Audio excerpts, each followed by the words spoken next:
Welcome to the Women's National League Wrap for Series 2. I'm joined with Alanna and Seana today. We had two games postponed at the weekend, Wexford Youths and Shelburne and Treaty against Cork, but we still have three great games to get through, so I think we'll just get right into it. We'll start with Galway against Peamount, another clean sheet for Peamount and 4 goals against a strong Galway side. You know, especially Galway have been pretty impressive like last season and at the start of this season. So Seana, did the scoreline rightly reflect the game, do you think? Yeah, I think so. I think in terms of how Peamount set up, they're playing against a bit of a strong wind in the first half. And yeah, you know, look, the two of the goals are absolute worldies from Steph.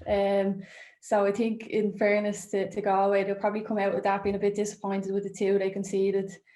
The set piece, and then I think Sive Dawes one as well was kind of pinball around the box. With the other two, they just probably have to concede that they were very good goals. James and management, I think, set up really well, because what worked for Galway the week before, which was playing through Julianne, you know, she was kind of involved and quite pivotal in a lot of what was really good against Cork. The way James had the team set up, both Dora and Karen were just marshalling Julianne. So I think Galway kind of struggled with trying to find another way to play. It'll be something they'll have to come up with over the course of the season, because teams will try and stop Julianne. She's so good. So but yeah, I just thought Peamount, as expected, were ruthless. I thought it was a very good performance from them.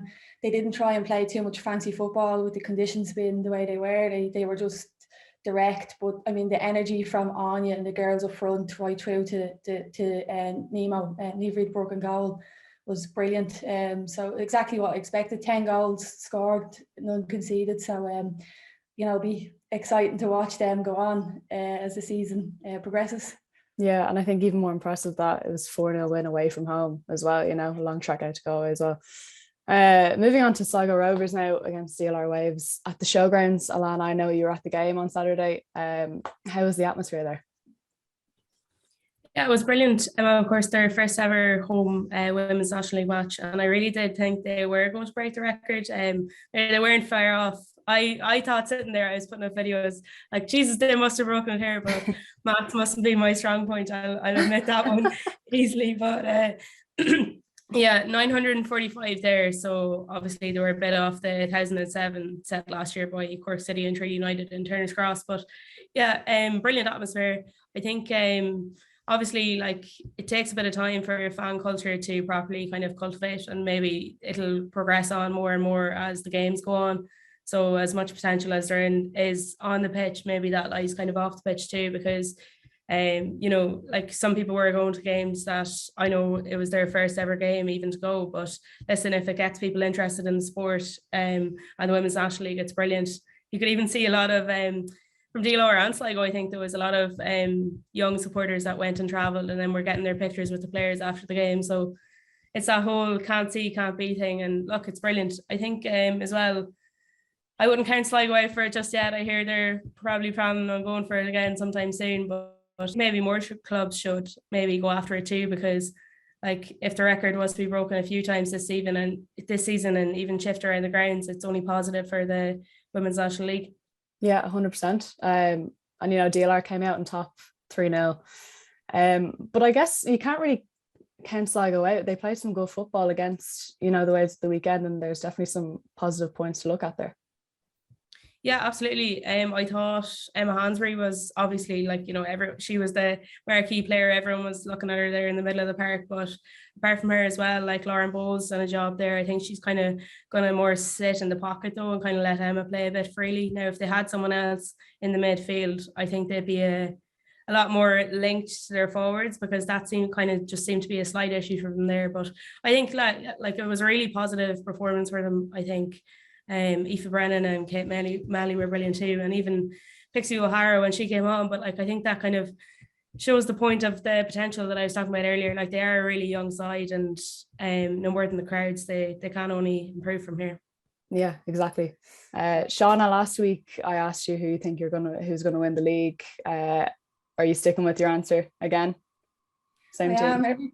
Every week you do this to me, puts me in a lot of trouble.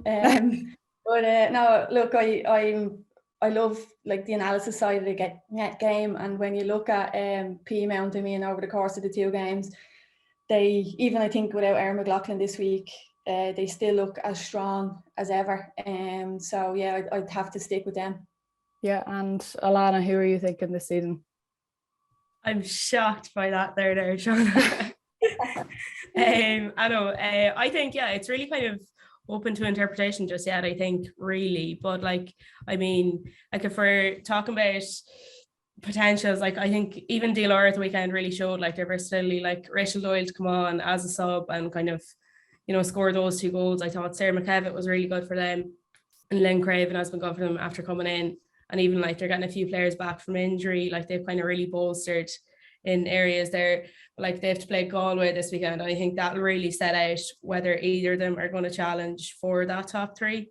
Like because that'll really make out like where they are kind of set to lie, I think. But yeah, obviously as Shauna said, I think Peamount so far you can't but argue with them. Like Stephanie Roach is putting in podcast nominated worthy goals there left, right and centre even over the weekend. But yeah, I think yeah, they've been really, really good so far. Again, like that Shells Wexford game really would have told us a lot as to where both sides are kind of sticking this season. But I had said before the league Wexford, and I'm not letting go of that one just yet. I don't think. I feel there's kind of something brewing there. I think they've kind of a great mentality in the squad, and there's such a range of players too that are just really top quality. I think arguably you could say that at Lone game first off kind of maybe poke some holes, but really I think more than anything it just showed, as I said, like the kind of mental grit they had, because you know they not only came back, they went on and won it, and it kind of felt somehow inevitable. But